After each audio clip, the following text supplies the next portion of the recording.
Hey y'all.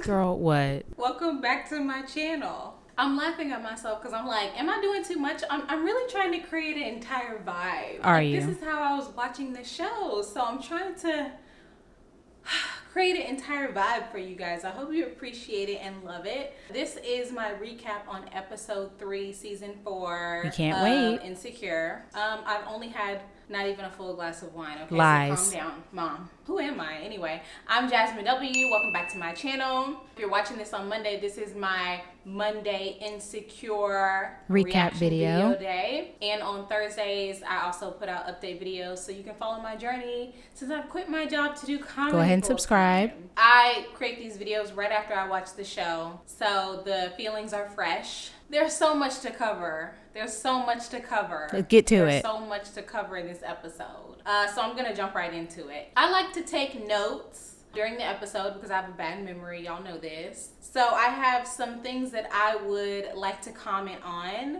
But the main pillars of this episode, I believe they're going to be relationships and cheating. Okay. In particular, your parents' relationships. Family dynamics and inviting somebody you just started dating to Thanksgiving. And exes and how you should or should not remain in contact with them. So those are going to be the 3 main pillars of this episode. Exciting. I'm gonna try to stay on track. But here are my notes for some things that I'd just like to touch on.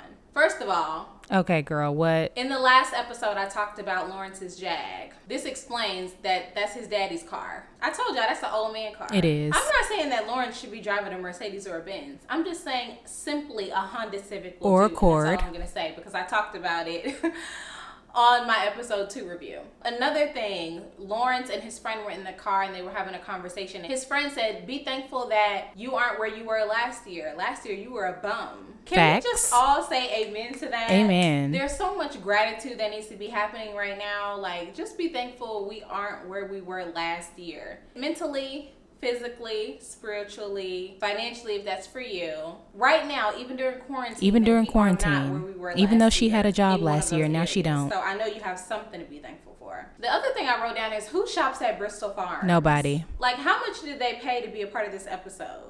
So I've never heard a black person ever or a white say, person. I'm going to go to Bristol Farms and pick Bristol. What? What is Bristol? Who is she? I think my man cheated on me with a Bristol back in the day. Definitely. Like, that's the only Bristol I know. We don't do that. I don't know. I'm weird.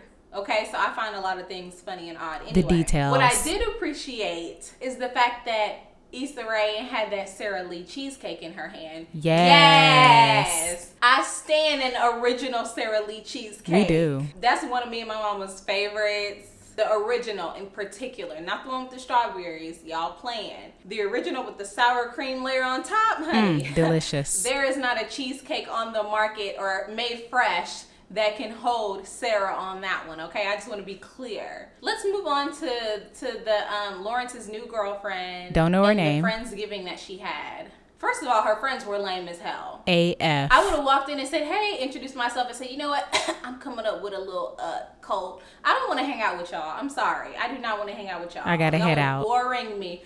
You guys are so lame. Once old girl, like one of the lesbian girls, found out where Lawrence worked, don't bring up my restructuring at my job, homie. You better not. Don't do that. Not in this setting. And it's my first time meeting you. Why are you bringing up the restructuring at my job? Worry about your job, okay? Don't Please. do that. If you're meeting a new friend or somebody for the first time or the second time, oh, your job going through some financial changes or some restructuring. That's none of your business, homie. He could have lost his job and not talked to his girlfriend about that yet because it's Thanksgiving. Mind your business. That annoyed me, okay? And y'all know I used to work at HR, so that really annoyed me. Like, Lawrence, you're jumping to conclusions. Drunk Nikki did not say that you and old girl were fuck buddies. That's not what she said. At all. She said that after being married, after getting divorced, your new girlfriend wanted somebody that she could just have fun with. Now, whether that's going to turn into something more serious is to be determined. But calm down. Please. Why are you jumping to conclusions like this? And why is my dog drinking water? Rude. He chose to be thirsty at this time while I'm trying to do my video. He had all day to drink, and now he's drinking a mess. Yeah, this girl has just gotten out of a marriage. Okay, Lawrence, you need to calm down and respect the fact that she's probably not going to be ready for anything serious for a very long time, and you should have known that when you met her. Like, I know you've never been married before, but I cannot imagine being divorced and then dating somebody and talking about like a serious relationship with them a year later. Come on. Cool your jets, okay, brother? All the way. And I think the last thing that I wanted to touch on is Issa Rae's brother said, you don't have to do things just because people tell you that's the right thing to do or that's what they expect from you. And that has been my motto since 2019. That's a word. Or actually, maybe 2016, 2017. I'm sorry. I do not believe in doing things just because other people think that's what you ought to be doing. Anymore. Because I used to be the type of person that did things because other people wanted me to, or because I thought that that's what I was supposed to be doing according to what everybody else thinks about me. And honey, once you drop that, you feel so free. Free. And once you don't go over there for Thanksgiving, you feel freed up, okay? I feel like what Issa and Molly are going through is extremely realistic. It's very realistic. Some people will be like, oh, they made a special pie for you. And it's gonna get ate. Okay, my bad. I don't feel like going over there. I just spent the Thanksgiving with my brother. My stepdaddy went to the hospital. Like, this is me living my life. I'm sorry. If this is what we want to do, this is what I'm going to do. And how I'm going to do it. I apologize for it. And if I had a friend who I was expecting to come over to hang out with me and my family for Thanksgiving, I would probably not even be worried about that friend. And if whether they came over or not, because I'm with my family. I'm good. And we're playing games and we're having fun. Like, I'm not worried about you coming over here, girl. Do you. For real, for real. And I will talk to you another day. The only thing I will say is I don't know why Issa and Molly couldn't have that conversation at the grocery store. Like, what? Are we going to have a debate? Like a professional one? Is it going to be 2 hours? Like, yeah, why how can't long we is it going to just have take? this conversation right here and right now. We're both at the store. We have time. I don't know why they decided to wait until Thanksgiving to have that conversation at Molly's parents' house. Like, that wasn't even the right time to have that convo anyway. I don't know why Issa suggested that. Right. I would say, well, let's talk about it right now. Why are we putting that conversation off? We need to have that right now in the parking lot. In my opinion, let's squash it right now. Let's not let it linger, because you see what happens. Issa didn't come over for Thanksgiving. Exactly. To me, that was a poor decision to just awkwardly leave the store and then have them wait until later on to talk about it. I don't know. Those are my highlights. The first thing I wanted to talk about to get into the meat of it is the fact that Molly is holding a grudge against her dad because he cheated on her mama. Let me tell you something. My parents are still together. They've been together for like 40 years. My dad told me himself he never cheated on my mama. Shout out to my daddy. But let me tell you something. If he did, especially in the past, that's their relationship. None of my business. I have my own marriage. I have my own husband. I don't have time to be worried about my daddy their phone marriage. I might be their child, and I care a lot about my parents, and I love them both, and I want them to have a successful relationship. I do. But that's them.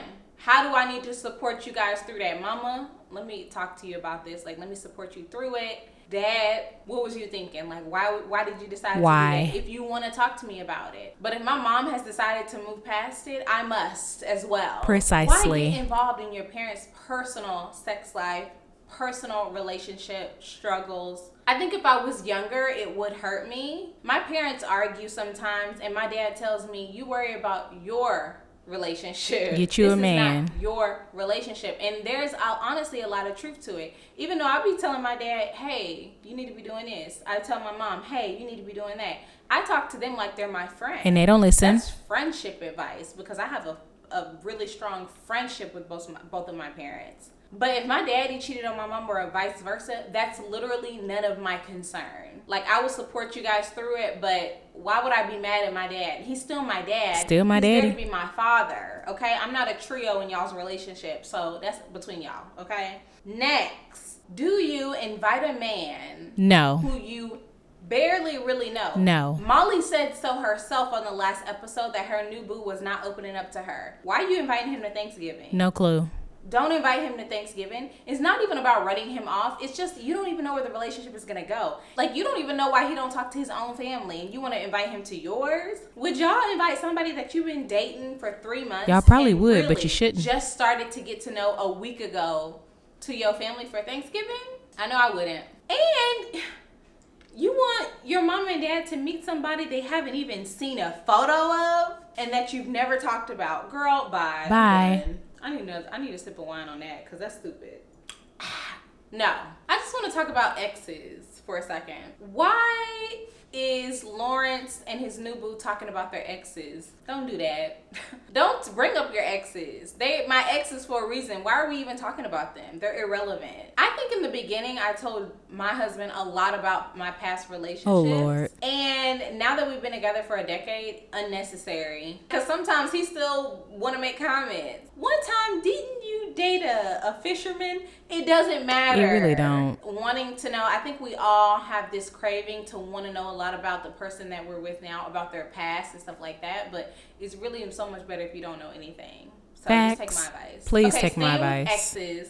The fact that Issa told her brother that she feels like she put in all the work with Lawrence for him to be with his new boo and she's reaping all of the benefits, that's a very real feeling. I feel you, Issa. However, that thought process is quite problematic. Very. Because you shouldn't feel like you putting in work on somebody. Like, we're both working on ourselves through this. Do you want Lawrence to say that, oh, I put in all the work with her, motivating her or supporting her, and now this guy gets to reap the benefits? That's not how relationships work. Like, you want the other person to grow. You want to grow yourself. And if you guys don't end up together, to be so bitter that you think the next person is benefiting from your hard work is kind of it's like... It's normal, but it's not good. Do we want all of our exes to go work at the bank and wear Steve Harvey pants? Yes. But if they grow on to do like big and great things, good for them. I saw the potential in you, and I knew you were always going to be somebody, or you had the potential to be somebody, so you just proved me right and proved that I make good choices, hun. So toast to that. Kudos to me. If you believe somebody else is reaping the benefits of your hard work, you will never get over that relationship, and you will be bitter and mad. That could even prevent you from accomplishing the things that you want to accomplish in life. Now that is a word. You worried about the next person's success when you should be worried about your own. Where are you going to go? What you about to do? They lost to you. You didn't lose them. Well, you know what I mean? Well, in Issa Rae's case, yeah, she did lose him. Yeah, she did. I don't know. I just would encourage everybody out there to think of any past relationship that they had as a growth opportunity for them. So you weren't in Lawrence's life just to boost him. You know, I'm sure he did some things for you as well. Don't be like that. Woo, I feel like I'm so scattered today because there was so much to cover. I guess the last thing I'll say is stop following your exes on social media. Why does Lawrence even follow Issa? That proves that he's not over her. Why does he even follow her on social? I strongly believe that when you break up with somebody, they don't exist no more. They gone. And they never did. We're not together no more, and I don't know you. And if I see you out, I might know you. I might remember briefly and be cordial.